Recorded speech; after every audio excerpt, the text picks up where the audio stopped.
विचारों के पानी फेंके। यदि भगवान इस वृक्ष में होता तो बताओ वृक्ष को काटते क्यों? भगवान मूर्ति में बैठा होता तो फिर भगवान अटक नहीं जाएगा।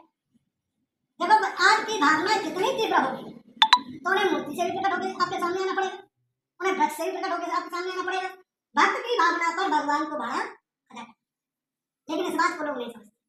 उन्हें एक तपस्या करें ना भगवान प्राण दे दिया, मैंने दर्शन दे दिया, तो वृक्ष से उन्हें मजबूरी में प्रकट होना पड़ा। ये किसने किया? तुमने किया, किसी और ने नहीं। लेकिन हमारा भ्रम है उस मूर्ति में लगे, वृक्ष में लगे। तो परमात्मा कहता है भाव को छोड़ो, तुम अपने अंदर के भाव जान करो। घर में तुम बैठा होता है जैसे हमें भगवान दर्शन नहीं दोगे तब तक उठेंगे नहीं, आप कोई संकल्प लेकर बैठ जाते तो भगवान को आकर देना ही पड़ेगा। भक्त के भाड़े को अदा करना। गीता में दिखाया था, जब भीषम पितामह ने पढ़ लिया था जब जरूर कछु से अस्तित्व वाले इतना परेशान कर दिया जो अर्जुन को बचना मुश्किल। तब उन्होंने गुस्सा में आके रथ का पहिया उठाया, तो उन्होंने अस्त्र धर दिए, क्या वो अपने हाथों से मुझे मारो। उन्होंने भाई वही शांत हो गए। उन्होंने कहा देखो मैंने जो प्रतिज्ञा की थी मैंने आप तो आपसे उठा। तो कहते हैं भक्तों की भावना पर भगवान को सब कुछ करना पड़ता, ना चाहते हुए भी उन्हें करना।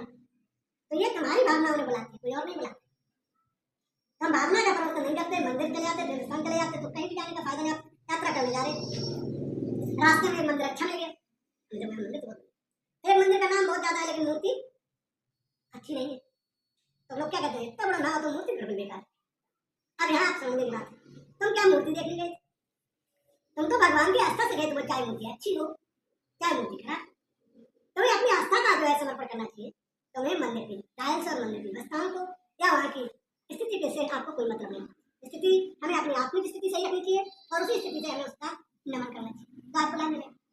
यही लोग नहीं कर रहे, इसीलिए कहीं यात्रा में दुर्घटनाएं हो जाती है, समस्या आ जाती है, तो कहते भगवान ने बहुत बुरा किया। लेकिन कभी ये सोचा हमने क्या किया? हम क्या सच्ची यात्रा से कोई अच्छी चीज दिखा देने जाना मिल जाएगी, यहाँ पे दूसरी के साथ चल गए। ये सारी चीजें जब आपके आगे आएंगी तो आपको इसे भोगना पड़ेगा। तो जीवन में हमें इन चीजों पर सुधार करना चाहिए। आप यात्रा धर्म यात्रा कर रहे हो तो धर्म से हमें विचलित नहीं होना चाहिए किसी भी, तो आपको उसका लाभ है। अभी विचलित हो रहे हो तो उसका लाभ नहीं मिलेगा। यही सबसे बड़ी कमियां हमारे समाज हो रही है, जिस कारण से पूर्ण तरीके से लाभ नहीं प्राप्त होता है। गीता में भगवान, जब आप गीता पढ़ते, गीता पढ़ने से भगवान प्राप्त नहीं हो। आपने गीता में क्या बोला? दरिद्र अपने सत्य के लिए अपने पुत्र की आहुति दे दी, अर्जुन ने सत्य के लिए अपने परिवार से युद्ध किया, तो सभी ने सत्य के मार्ग पर ही तो किया।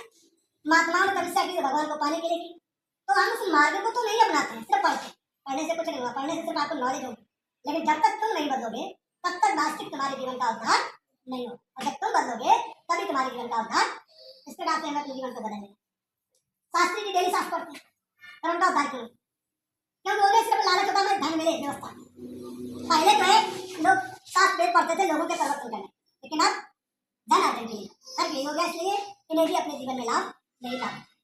कर्म ही परिवर्तन है बल्कि व्यवस्था नहीं। इधर जो है ये ध्यान परमात्मा की याद बैठे, योग से अनेक पाप कर्मों को नष्ट किया जाता है।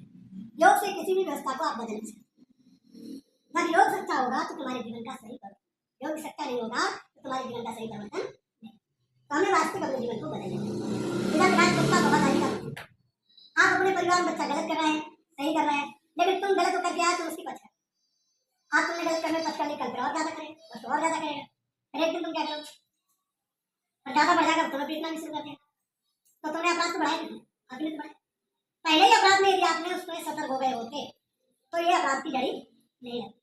ये सदा ध्यान रखना चाहिए, किसी को बुरा लगे अच्छा लगे, उसे हमें पहले बार में ही रोक देना चाहिए। उसे तो पहले बार में रोकोगे तो अच्छा होगा। उसे सीधा कहना देखो आपने ऐसा नहीं किया तो हम तुम्हारा साथ नहीं दे पाए, आपको सुखा जाना चाहिए, ऐसा नहीं करना। तो दो फायदे, तो तुम्हारी परिवार की इज्जत दे देंगे, दूसरे आपके यहाँ का विकास नहीं देगा, घर में गलत होता है, पूरे घर का तो मामला खराब हो गया।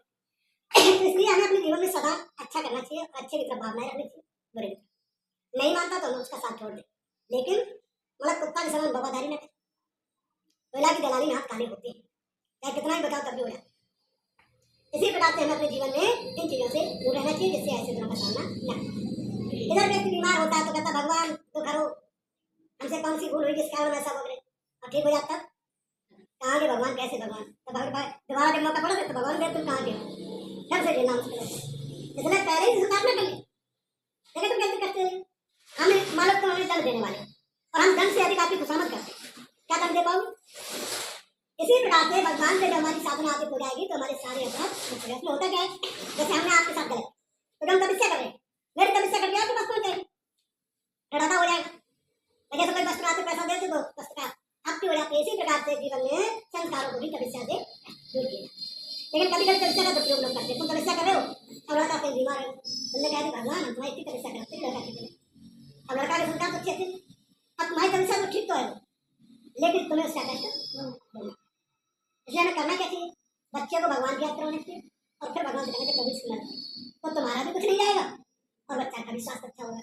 तो हमें वो कार्य करना चाहिए जो सदा लाभदायक रहे। आने वाला नहीं बचेगा तो तुम्हारी मेहनत बेकार है। जैसे आने वाला नहीं सुधरा तो तुम कितने भी पैसे में मदद करना, लेकिन वो कभी धनवान नहीं होता। इसीलिए हमें अपने जीवन में इस चीज का सदा ध्यान रखना चाहिए कि हम मदद वही करें जो हम सुरक्षित रहें और दूसरा आने वाला भी सुरक्षित रहे।